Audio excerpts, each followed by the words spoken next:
Welcome back, folks. I am the Mighty Plantain. I got Boosh on board, and I got him on board because we're doing another homebrew tonight. That's right. Yeah. Thanks once again, Jay McKay, for the homebrew. Really appreciate you submitting it for review.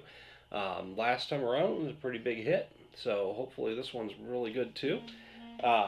This time, now, just for you folks out there who might not have seen the other videos, from Jay McKay at Keag House Brewing, Keag House Brewing. Doing this homebrew up. This is his My Weizenbock. He brewed in January 2017, estimated around 5.8% ABV and 32 IBUs. Used caramel, chocolate, black malt, around Tettnang hops. Well, it says it's gotten some good reviews so far, so We'll give it a try. let's see what we get out of it. So, yeah, like I said, your last brew was a big hit. Really enjoyed it. Really good. So I have great expectations for this one as well. Ooh, that one's a little darker. That looks really good. Almost reddish from here. Yeah, there's a bit of a reddish tinge to it. I like a nice bock, and I'm not sure, I honestly have to confess, I'm not sure what a Weizenbock is compared to a regular bock, but regular bocks are really good. Not by the looks. That has a really high... it looks more like a stout than anything. Bocks are pretty close, I think, in Yes, terms they of are, their in terms of characteristics. Yeah, it's not quite completely opaque. There is some light getting through there, but it is a very dark beer. But where the light is coming through, it does have a bit of a reddish-brown tinge to it. And, yeah, I almost think it's a little cloudy. But, again, where it's so dark, I can't really tell how cloudy it is. There's a bit of a tang coming off of that. I can't quite place the tang. It's, There is. It's almost like a... I can't place it either. It's weird.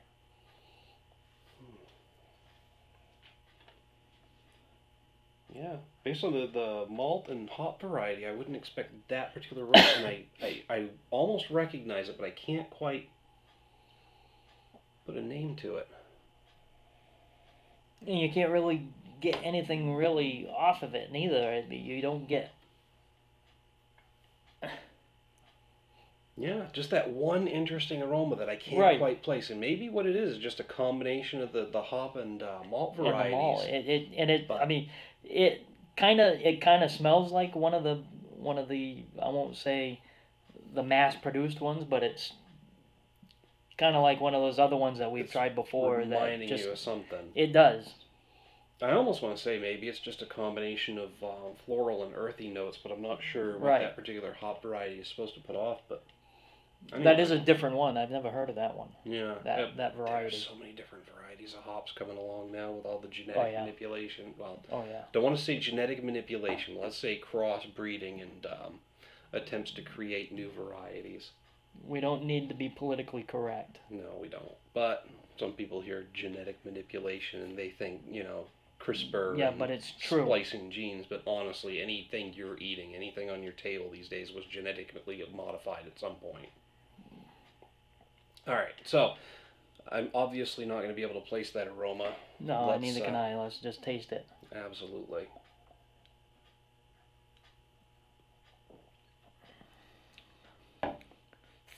You can taste the chocolate. Mm-hmm. A little bit of the chocolate. What else was it? I'm actually curious.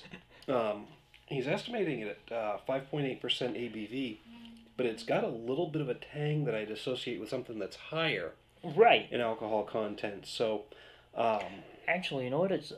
I figured it out. It smells like molasses. Molasses, really? Yeah. There's no and molasses in it. It has that flavor to it too.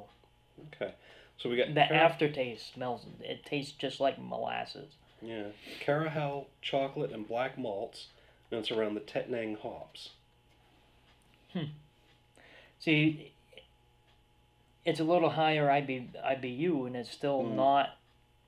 You don't get the hoppy flavor. No, it's got a slightly lighter mouthfeel than I would have expected for such a dark colored beer. Right. Um, there is that tang coming through, the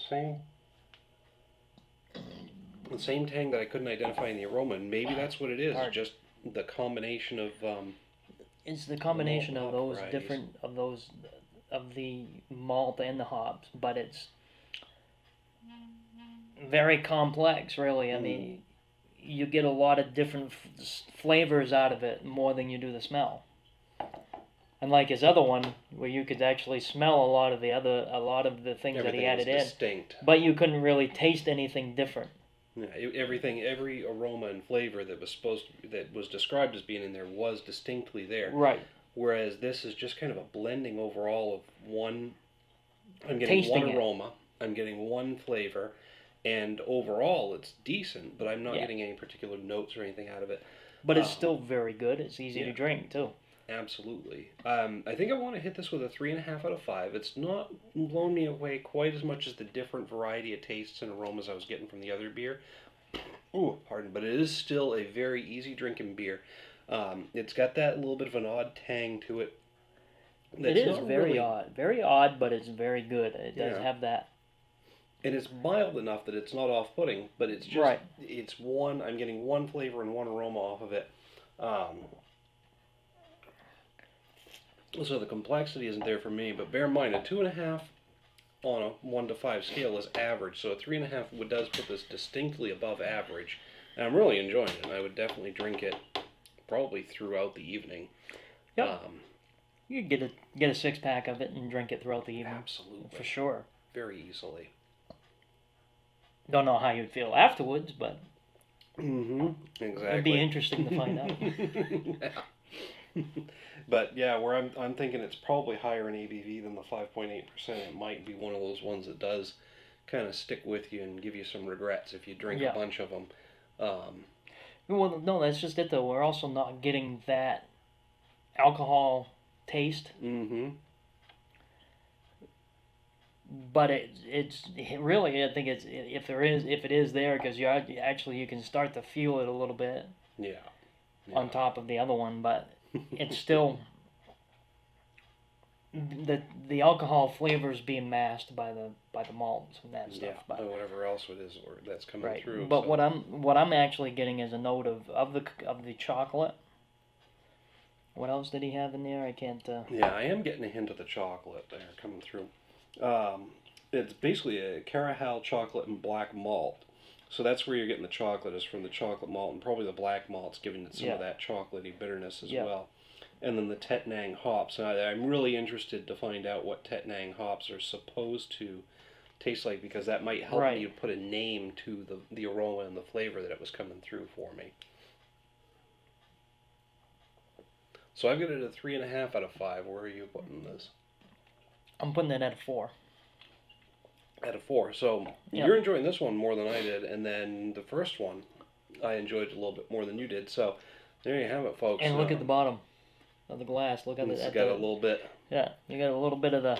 Nothing wrong with a little bit of sediment. A little bit of sediment in there that actually is very good. Might be some active yeast cultures in there still.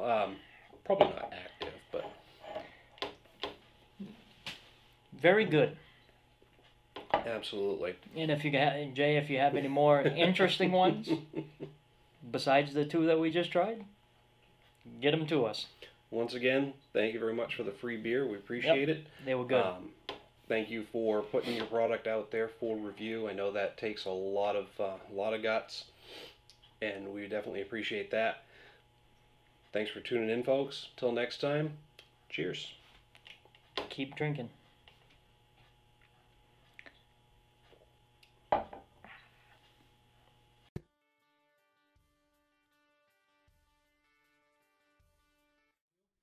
A little while back, we did a bit of a comparison with the Not Your Father's Hard Root Beer review. Thanks for having me. Well, thanks for the beer, man.